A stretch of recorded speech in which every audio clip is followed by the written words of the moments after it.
আমি আমার ছেলেকে বারবার হাত ধরে ধরে বলছি, আমার 2 সন্তানকে বাপ, আমি যদি কোনোদিন হারিয়ে যাই পৃথিবী থেকে, তুই বলবি আল্লাহর কথা,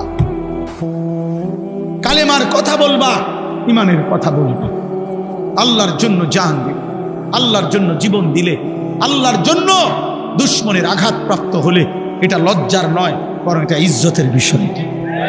আমাদের মজলুম যারা কারা নির্যাতন সহ্য করেছেন, ওনারা জাতির কাছে ঘৃণিত, সম্মানিত, সম্মানিত। যুগে যুগে ইসলামের জন্য, আল্লাহর দ্বীনের জন্য যারা জীবন দিয়েছে, যারা কষ্ট, লাঞ্ছনা, জুলুম, অত্যাচার সয়েছে, পৃথিবীতে তারা অমর হয়ে আছে। আল্লাহ তোমাদেরকে তৌফিক দেন, কবুল করেন। আমার প্রিয় ভাই, সূরা ফাতিহার 4টা আয়াত আমি পড়ছিলাম, আমি লম্বা তাফসীর করতে চাচ্ছি না, শুধু একটা কথা বোঝানোর জন্য এই 4টা আয়াত পড়ছি। মহান আল্লাহ পাক রব্বুল আলামিন প্রথম আয়াতের মধ্যে বলছে আলহামদুলিল্লাহি রব্বিল আলামিন। আমরা অর্থটা জানি, সমস্ত প্রশংসা ওই আল্লাহর জন্য যিনি জগৎসমূহের প্রতিপালক। অর্থ হলো আল্লাহ বলেন, বান্দা, এই সৃষ্টি জগতের সব কিছু আমি লালন পালন করি। যেখানে যত আয়োজন, যেখানে যত সৌন্দর্য, যেখানে যত মায়া, যেখানে যত ভালোবাসা, যেখানে যত পছন্দনীয়, যেখানে যা কিছু ব্যবস্থাপনা, সব আমার, সব আমার, সব আমার। অতএব ইনসাফের দাবি বান্দা, প্রশংসা আমারই হক। প্রশংসা, ফুলের যত সুন্দর, ফলের যত সুন্দর, গাছের যত সুন্দর, মাছের যত সুন্দর, পাখির যত সুন্দর, মানুষের চেহারার যত সুন্দর, এই জীবনের আয়োজনের যত সুন্দর, চারিদিকে যত আয়োজন, সব যার, প্রশংসা তার। প্রশংসা কার? অতএব জীবনের এত সৌন্দর্যময় পৃথিবী উপভোগ করে তুমি আল্লাহ চেনো না কেন? তুমি আল্লাহ চেনো না কেন? তুমি মালিক চেনো না কেন? তুমি মালিক চিনবা না কেন? অতএব এই প্রথম কথা, এটা আমাদের সমস্ত প্রশংসার হকদার কে? আল্লাহ। আল্লাহ। 2 নাম্বার, আল্লাহ বলে, এই গোটা জগৎ আমি বান্দা লালন পালন করি, তোমার জন্য সব কিছুর ইন্তজাম করছি। এটা আমি অপারগ হয়ে না, আমার উপরে কেউ চাপাইয়া দেয় নাই। আর রহমানির রহিম, আমি সীমাহীন দয়ালু, আমি পরম করুণাময়, আমি অতীব দয়ালু। আমার দয়া, আমার মায়া, আমার রহমত, আমার ভালোবাসার কারণেই আমি আল্লাহ এই কায়নাতের সব কিছু লালন পালন করছি। সেকেন্ড সেকেন্ড, পলক পলক, মুহূর্ত মুহূর্ত তোমার রিজিক, তোমার ব্যবস্থাপনা, কায়নাতের সব কিছু তোমার কাছে পৌঁছাচ্ছি। 3 নম্বরে আল্লাহ বলেন মালিক ইয়াউমিদ্দিন। এই কথাটা দোস্ত আমি শুধু বুঝাইতে চাই, বাবাদেরকেও আল্লাহ তাআলা আমাদেরকে দুনিয়াতে খাইতে দিছেন, ঘুমাইতে দিছেন, দুনিয়া ভোগ করতে দিছেন। হাজার নাফরমানির পরেও আমাদেরকে আল্লাহ কিছু বলতেছে না। আমরা নামাজ পড়ি না, সেজদা করি না, হালাল খাই না, গুনার মধ্যে ডুবে আছি, তো আমরা মনে করতেছি এভাবেই তো মনে শেষ। আল্লাহ বলে, না বান্দা, আমার রহমত আর দয়া মায়ার কারণে দুনিয়া ভোগ করতে দিচ্ছি, তবে কিন্তু মনে রেখো আমি কিন্তু ছেড়ে দিচ্ছি না, আমি হিসাব ছাড়া না। মালিক ইয়াউমিদ্দিন, আমি একটা বিচারের দিবস, হিসাবের একটা দিন পৃথক আমি নির্ধারণ করেছি। সেদিন আমি শুধুই বিচার করব, সেদিন আমি শুধুই বিচার করব। সেদিনের মালিক আমি আল্লাহ। আমার দেওয়া এই পৃথিবীর 1 সেকেন্ডের একটা নিঃশ্বাস আমি হিসাব ছাড়া নেব না। আমার নিঃশ্বাসের হিসাব দিতে হবে, চোখের পলকের হিসাব দিতে হবে, আমার দেওয়া এক এক ফোঁটা পানির হিসাব, রিজিকের হিসাব, দুনিয়া ভোগ করার হিসাব আমাকে বুঝায় নিতে বুঝায়। অতএব রাত গভীরে এটা মনে রাখতে হবে। হযরত ওমর রাদিয়াল্লাহু তাআলা আনহু তাফসীরের মধ্যে আছে, একবার 3 দিন ক্ষুধার্ত থাকার পরে উনি হযরত ওমর 2টা খেজুর আর 1 ঢোক পানি পান করছে। আল্লাহর নবী বললেন, ওয়াল্লাহি লা তুসআলু আন হাযান নাঈম। ওমর, আল্লাহর কসম, এই 2টা খেজুর আর পানির হিসাবও কিয়ামতের দিন তোমাকে দিতে হবে। হযরত ওমর কাঁদছিলেন, ইয়া রাসূলুল্লাহ, 3 দিনের ক্ষুধার্ত আমি, এরপরে মাত্র 2টা খেজুর খাইলাম, একটু পানি পান করলাম, এটার হিসাবও দিতে হবে? আল্লাহর নবী বলেন, ওয়াল্লাহি লা তুসআলু, আল্লাহর কসম, হ্যাঁ আল্লাহ এটাও জিজ্ঞেস করবে। দোস্ত আমার, অতএব এই রাত নষ্ট করো না, এমন সুন্দর হায়াত নষ্ট করো না।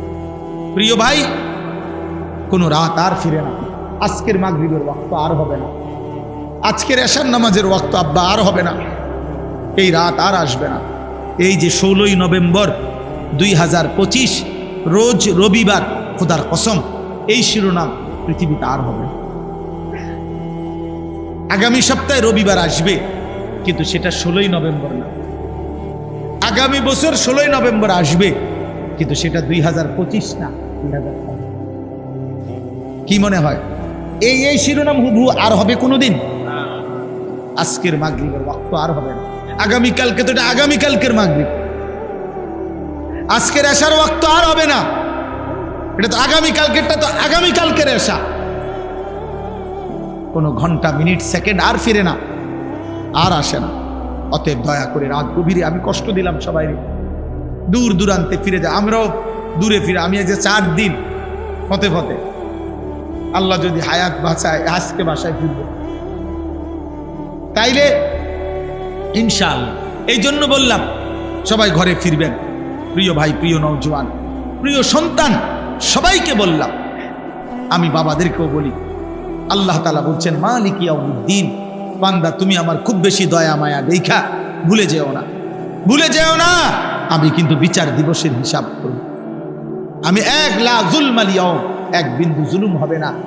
ওয়ালাদাইনা কিতাবুন ইয়ানতিকু বিল হক ওয়া হুম লা ইউজলামুন, আমার কাছে আমলনামার কিতাব আছে, যেটা আমি লেখাইছি ফেরেশতাদেরকে দিয়ে, সেটা তোমার সামনে ইয়ানতিকু, কথা বলবে, কথা তোমার আমলনামা তোমার সামনে পড়বে, শোনাবে, তোমার আমলনামা কথা বলবে, তোমার জীবনে শোনাবে।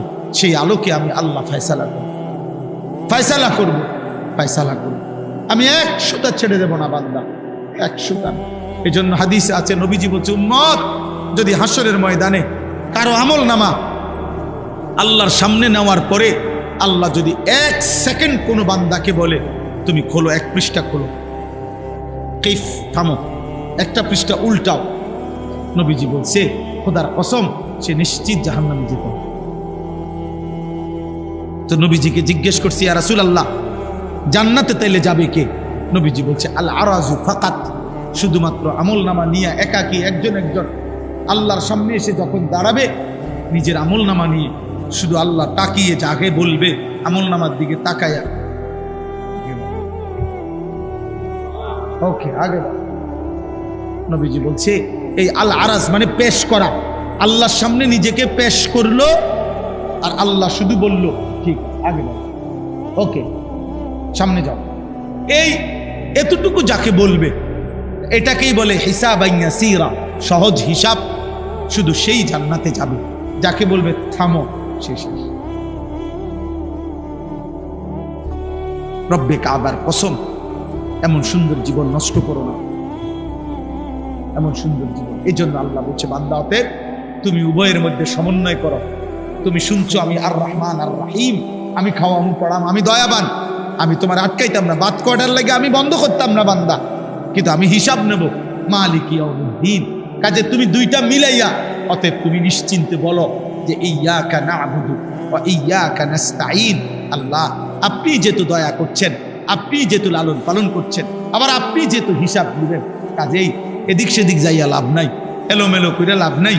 তার চাইতে ভালো বাবুরে বেজাল বুঝালে নাই মাওলা, আমি আপনার ইবাদতই করি, আমি আপনার কাছেই সাহায্য করছি। আল্লাহ বলছে ওকে ঠিক আছে, ঠিক আছে, তাহলে আমার গোলামি করো, আমার কাছে চাও, আমি তোমার আখিরাতও সাজিয়ে দেব, দুনিয়াও সাজায়। আল্লাহ আমাদেরকে তৌফিক দান করে, আল্লাহ আমাদেরকে কবুল করে। রাত গভীরে সবার কাছে অনুরোধ, জীবনটা রাসূলুল্লাহ সাল্লাল্লাহু আলাইহি সাল্লামের সুন্নাতের উপরে সাজা। যুবক ভাই, তুমি তো সুন্দরী হতে চাও, তুমি চুল চেহারা লেবাস পোশাক সাজাইতে চাও, নবীর সুন্নাত মতো সাজাও। নবীজি কিভাবে চুল রাখতেন, নবীজির চেহারা কেমন ছিল, নবীজির দেহ পোশাক কেমন ছিল, তুমি দেখো সুন্দর লাগে কিনা, ইনশাআল্লাহ সুন্দর লাগবে। রাসূলুল্লাহ সাল্লাল্লাহু আলাইহি সাল্লামের চাইতে সুন্দর এই কায়নাতে কেউ ছিল না, কেউ নাই, কেউ হবেও না। আল্লাহ তাআলা আমাদেরকে বুঝ দান করেন। নবীজির একটা একটা সুন্নত আমাদের জীবনের সৌন্দর্য, আমাদের আখিরাতের পাথেয়, আমাদের জান্নাতের সামান। আমি প্রত্যেক দিন এই নবীর সুন্নাতের এই কিতাব বিক্রি করি, আমার সাদা গাড়িতে ইচ্ছা করে বিক্রি করি। আমাদের ঢাকা গাজীপুরের কাপাসিয়ার হজরত, বাংলাদেশের একজন অন্যতম বুজুর্গ, আগামীকাল যিনি আসবেন আমাদের পরম শ্রদ্ধেয় সুলতানুল ওয়াইজিন হযরত মাওলানা খালেদ সাইফুল্লাহ আইয়ুবী সাহেব, ওনার যিনি শায়েখ, আরো বড় বড় বুজুর্গ আলেমদের শায়েখ অধ্যক্ষ মিজানুর রহমান চৌধুরী কাপাসিয়ার হজরত, বাংলাদেশের একজন শীর্ষ বুজুর্গ হজরত এই কিতাবটা লিখছেন বাংলা ভাষায়। 600 পৃষ্ঠা ব্যাপী এই কিতাব নবীজির সুন্নাতের উপরে, তালিমুস সুন্নাহ, যত সুন্নাত নবীর জীবনের আছে ছোট বড় বিস্তারিত বিতাফসিল ব্যাখ্যা সহ এই কিতাবের মধ্যে আছে, দলিল সহ। জীবনে কারো ঘরে থাকলে মা, চাচি, বোন, দাদি, নানি, ছোট বড় যে যখন পড়বেন প্রতি পৃষ্ঠায় নবীজির কোনো না কোনো সুন্নাত শিখতে পারবেন। 400 টাকা মূল্যে আমরা এটা বিক্রি করি। আমি হজরতের কাছ থেকে এটা আনছি। আমি বলছি যে হজরত আমি এটা বিক্রি করবো এই আশায় উম্মতের ঘরে ঘরে নবীর সুন্নতের একটা বই পৌঁছুক। একটা সময় মুসলমানের ঘরে ঘরে বেহেশতি জেওরা ছিল, মুকসুদুল মুমিনিনের বই থাকতো, কম বেশি মা চাষিরা পড়তো, এমন একটা বই আপনারা সুযোগ হলে নিয়েন। আর আপনাদের সবার কাছে অনুরোধ রইল, মাদ্রাসাকে মহব্বত করেন, মাদ্রাসায় দান সদকা করেন। আমার শায়েখ আল্লামা মুফতি মুশতাকুর নবী কাসিমি হুজুর সবসময় বলে, মাদ্রাসা সর্বসাধারণের কাছে 3টা জিনিস চায়। 1 নম্বর দোয়া, 2 নম্বর আতফাল সন্তান, 3 নম্বর আমওয়াল দান সদাকা। কোন মুসলমান যদি কোনো মাদ্রাসায় 3টা জিনিস করে, 1 দোয়া করে, মাদ্রাসায় নিজের হোক বা কারো সন্তান পড়তে দেয়, কিছু দান সদাকা করতে থাকে, হুজুর বলে ইনশাআল্লাহ আমি আশা করি কিয়ামতের দিন ওই মাদ্রাসার ওলামা তোলাবারা আশা করা যায় ওই লোকটাকে, ওই চাচাকে, ওই ভাইকে ডাইকে নিবে কাছে, বলবে এদিকে না আপনারা চিনছি, আপনি দিয়ে আপনারা চিনছি, আপনারা চিনছি। আম করে অনেক মানুষ বলে না হুজুর হুজুর আমরা চিনছি চিনছি। কিয়ামতের দিন তালেব ইলম আপনাকে বলবে, ভাই আপনারা আমি চিনছি, আপনি আমগো মাদ্রাসায় আসা যাওয়া করতেন, দোয়া করতেন, দান সদকা করতেন, চাচা আপনারা আমি চিনছি, ইনশাআল্লাহ আশা করা যায়। এই জন্য প্রত্যেকে মাদ্রাসার জন্য কিছু দিবেন, বলেন ইনশাআল্লাহ। এখন দিবেন নি, এখন এখন এখন দেন, পকেটে হাত দেন, দেন ইনশাআল্লাহ, যদি থাকে দেন, মাদ্রাসার জন্য দেন, রুমাল নিয়ে যান সবাই। ছেলেরা তোমার কাছে যদি 10 টাকা থাকে দাও, এই নিয়তে দাও আল্লাহ যেন তোমারে নামাজি বানায়, আল্লাহ যেন তোমার চরিত্রবান বানায়। বাবা আপনারা দেন, যারা আবার কালকে দিয়েন, যারা বেশি টাকা দিবেন তো কালকে দিয়েন, আজকেও দেন, দেন ইনশাআল্লাহ বরকত হবে, ঠকবেন না। ওঠো না ভাই, 2-4 জন ভাই মাঝখান দিয়ে ওঠো, মাদ্রাসার ছাত্র ওঠো, ঢোকেন প্যান্ডেলের ভিতরে।